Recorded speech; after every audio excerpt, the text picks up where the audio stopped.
This economy is breaking Americans, and it's only going to get worse in the coming months.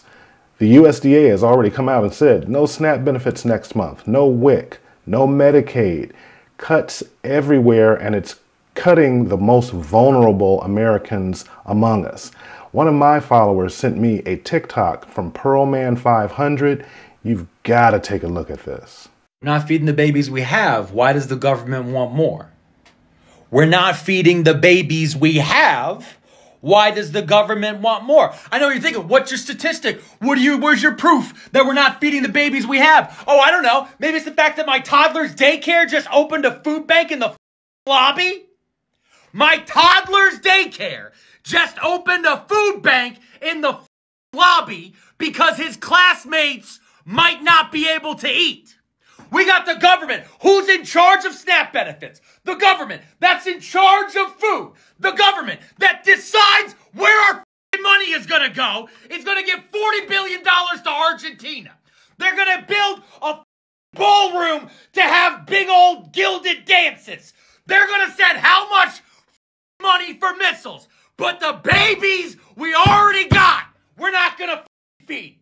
We already don't feed the babies. And the government's out here saying we're under-babied. We're not under-babied. We're underpaid. You want more babies? Pay us. Give us the money to feed our kids. Could you try that? Could you think that one through? Could you pull up one Excel spreadsheet that says pay the moms and dads and they'll more? Who wants to right now with these bills? Who wants to, huh? Who wants to nut and have it count right now? When any moment your job can be taken by AI or because of some tariff, because some psychopath from the Epstein plane decides on a willy-nilly whim that he's mad at Canada or some shit. Over and over again, I keep getting told it's our fault. It's our fault that America's this way. Well, it's real crazy. When I look at this government with how much money they make and how many vacations they get to use, tell me how we don't get paid family leave. Tell me how the minimum wage at $7.25 just makes just enough sense. Have Dr. Oz of all people stand next to RFK Jr. telling us that we're under-babied and we need to do work. You. Do your job. So there's a lot to discuss based on everything he just said. So I'm only going to take a couple of them. The birth rate is down in the United States. You need a birth rate of 2.1 in order to just maintain your civilization. So what does that mean, 2.1? That means that when a child is born, they have two parents. So you need to replace those two people because eventually they're going to die.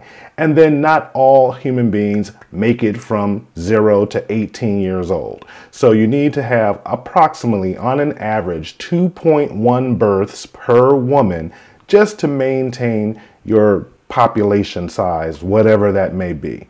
So he goes into his second point and he's talking about the ballroom that's being reconstructed at the White House. If you've been paying attention to the news, the East Room of the White House is being torn down and they're building a new ballroom. It's supposed to cost, I think, $200 million, $200 or $300 million. But the taxpayers aren't paying for that. Donald Trump is paying for that out of his own pocket and from donors. So really no need to get mad about that. The food stamp budget, for example, the SNAP budget, is billions of dollars a year. So that $200 million, even if they donated that would be a drop in the bucket.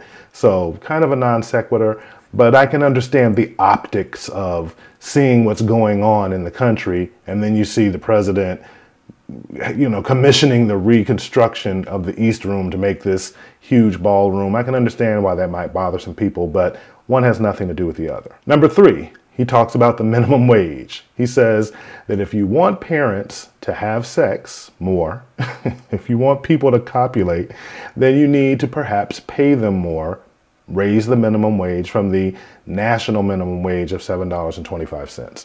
So when I hear people talk about that, the minimum wage is usually what you get paid when you're starting off in the beginning of your career and you have no work experience. Minimum wage is something that you get when you're 16, 17, 18 years old, and that's your first job. Or, on the other end of the spectrum, it might pertain to adults who have very, very low skills. So here's my answer to that when people talk about the minimum wage. You are going to get paid based on the value that you bring. So if you have a very high amount of value, for example, a neurosurgeon, a very small number of people can actually do that job. So you can, because there is a finite number of people who can do that job, you can command a higher salary. However, if you're working as a warehouse worker somewhere and you're picking up a box and moving it from one end of the warehouse to the other, anybody can do that job. You're easily replaced. Therefore, the wage that you're going to be paid is going to be less. So my advice to anyone out there who wants to make more money is to acquire the skills people are willing to pay for. You're not going to be able to convince someone to pay you $1,000 an hour to cut their grass, because there will always be someone who will do it for less. You want to get a skill that people are willing to pay for. And then finally, with AI, this is a paradigm shift that we're going through. It happened at the beginning of the 20th century when we made the transition from horses to cars. It's happened in the past. It's almost inevitable at this point. But what you can do to future-proof your career is to, again, get the skills people are willing to pay for. There's always going to be a need for human beings.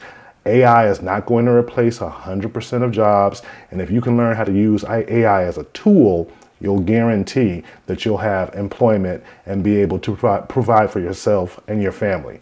But let me know in the comments, are you angry like this guy, Pearlman 500? Do you know anyone who's angry like him?